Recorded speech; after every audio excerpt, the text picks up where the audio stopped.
നിങ്ങളുടെ ഇഷ്ട പരമ്പരകൾ എക്സ്ക്ലൂസീവായി സൺ നെക്സ്റ്റ് ആപ്പിലൂടെ തികച്ചും ഫ്രീ ആയി ഇപ്പോഴേ ആപ്പ് ഡൗൺലോഡ് ചെയ്യൂ.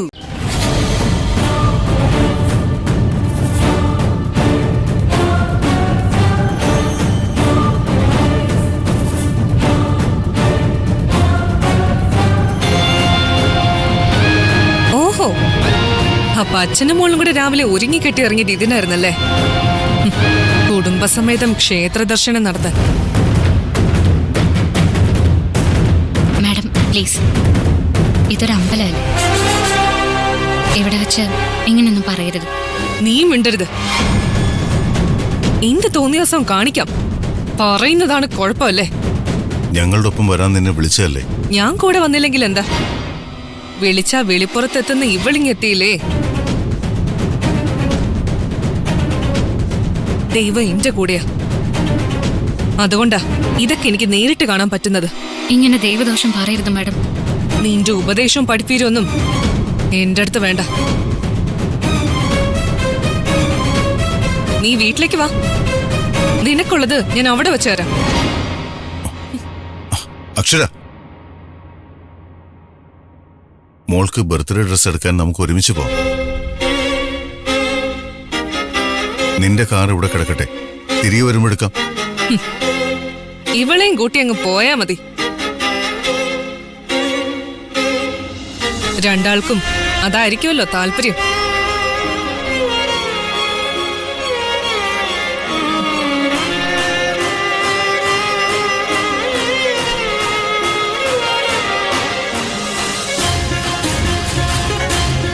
വാ ആന്റി, നമുക്ക് പോവാം. ആന്റി വരുന്നില്ല മോളെ, ഇതിന്റെ പേരില് മോളുടെ അമ്മ വീണ്ടും വഴക്കിന് വരും. ഇതല്ലെങ്കിൽ മറ്റൊന്ന്, ഓരോ മിനിറ്റിലും വഴക്കിന് അവൾ ഓരോ കാരണങ്ങൾ കണ്ടുപിടിച്ചുകൊണ്ടേയിരിക്കും. വാ ആന്റി പ്ലീസ്. മോളുടെ ആഗ്രഹമല്ലേ, ദേവികയും കൂടി വാ. Please aunty.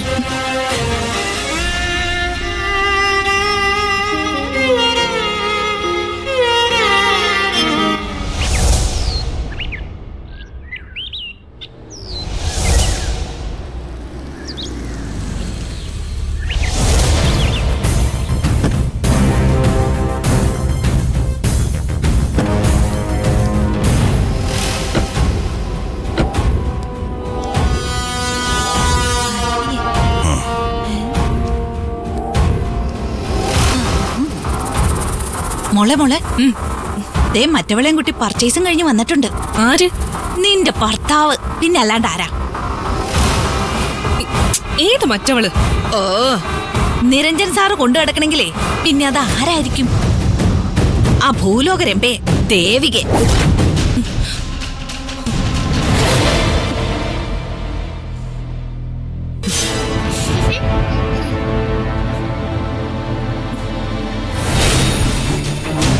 അമ്മേ കണ്ടോ, എല്ലാം അമ്മേ ദേവിയന്റെയും കൂടെ വന്നു. അവളുടെ ഒരു ദേവി ആന്റി, മാറങ്ങോട്ട്.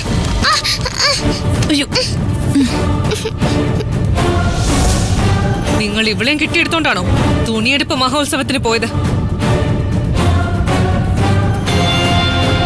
അതെ, നിന്നെ വിളിച്ചിട്ട് നീ വന്നില്ലല്ലോ. എനിക്ക് പകരക്കാരിയാണ് ഇവളെന്ന് എനിക്ക് അറിയാം.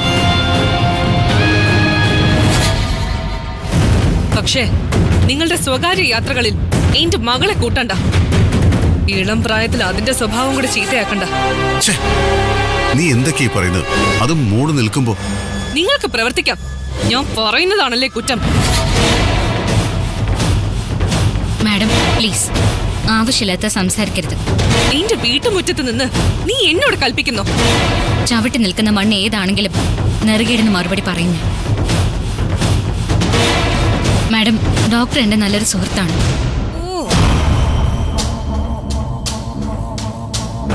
ശ്രുതിമോളെ എനിക്ക് ജീവനാ. അതുകൊണ്ടാ ഡോക്ടറെ വിളിച്ചപ്പോ ശ്രുതിമോളുടെ പിറന്നാളിന്റെ ഡ്രസ് എടുക്കാൻ വേണ്ടി ഞാൻ പോയത്. പിന്നെ കുഞ്ഞിന്റെ അമ്മയെ മാഡം പോവാത്തത് എന്റെ തെറ്റല്ലല്ലോ. തെറ്റും ശരിയൊന്നും നീ എന്നെ പഠിപ്പിക്കണ്ട. കൂട്ടത്തിൽ നിന്റെ പണം കൊണ്ട് വാങ്ങിയ ഒരു തൂവാലെങ്കിലും ഉണ്ടെങ്കിൽ കത്തിക്ക് ഞാൻ.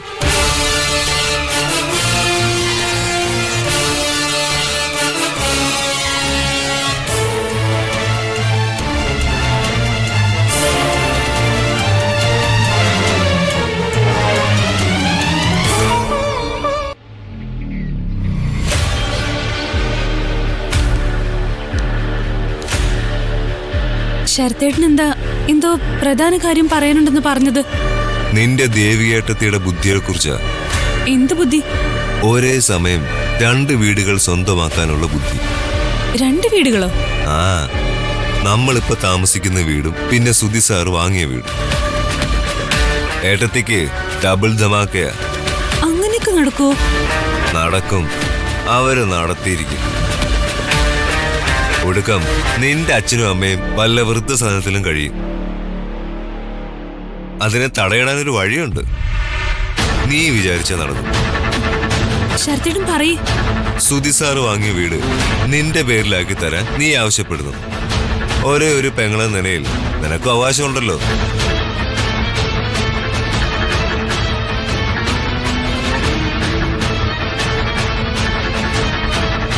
സമയം പോലെ അമ്മയെ സോപ്പിട്ട് പറഞ്ഞാ മതി. എല്ലാം വെട്ടിപ്പിടിച്ച് ദേവിയേട്ടത്തെ അങ്ങനെ മഹാറാണിയെ വാഴണ്ട. നീ ഈ വീട്ടിലെ കുട്ടിയാ. വന്നു കയറിയവള് വന്നു കയറിയവളും. ഞാൻ പറയാം. പറയുക മാത്രമല്ല, ഞാനത് സാധിച്ചെടുക്കുകയും ചെയ്യും. ഉറപ്പ്.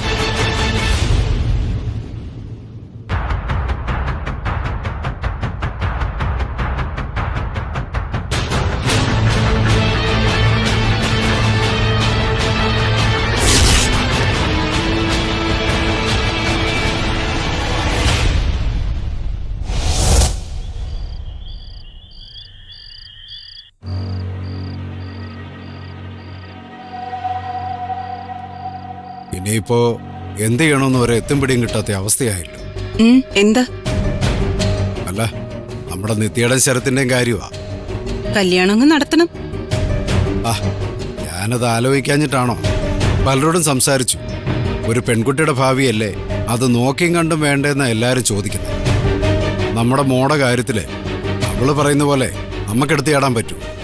അവളുടെ പ്രായം അതാ. പറഞ്ഞിട്ടെന്ത് കാര്യം? അസ്ഥയില് പിടിച്ച് നിക്കല്ലേ പെണ്ണ്.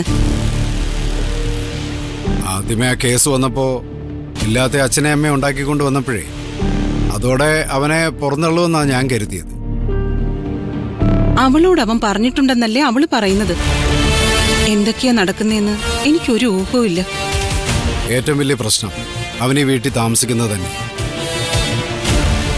ഇവിടുന്ന് മാറാൻ പറഞ്ഞ അവന് 100 കൂട്ട് ഒഴിവൊഴികൾ പറയാനുണ്ട്. തലയിലിരുന്ന് ചോര കുടിക്കുന്ന പേൻ പോലെ ആവുമെന്ന എന്റെ പേടി ഇപ്പോ. അമ്മേ, ആവശ്യമില്ലാത്തത് ശരത്തേട്ടനെ പറ്റി പറയരുത്. ശരത്തേട്ടനെ അതിന്റെ ആവശ്യമൊന്നുമില്ല. എന്നോട് ഇഷ്ടമുള്ളതുകൊണ്ട് മാത്രമാ. പിന്നെ നമ്മുടെ സുധീട്ടനോടുള്ള ബഹുമാനം കൊണ്ടുവാ പല അപമാനങ്ങളും സഹിച്ച് പലരുടെയും കുത്തുവാക്കുകൾ കേട്ടും കൊണ്ട് ശരത്തേട്ടൻ ഇവിടെ താമസിക്കുന്നത്. അതിന് ഞങ്ങളാരും ഒന്നും പറഞ്ഞില്ലല്ലോ. നാളെ നീ ദുഃഖിക്കരുത്, അത് മാത്രമേ ഉള്ളൂ ഞങ്ങൾക്ക്. അതേ മോളെ. അതിനെ ഞാനൊരു ഉപായം പറയാം.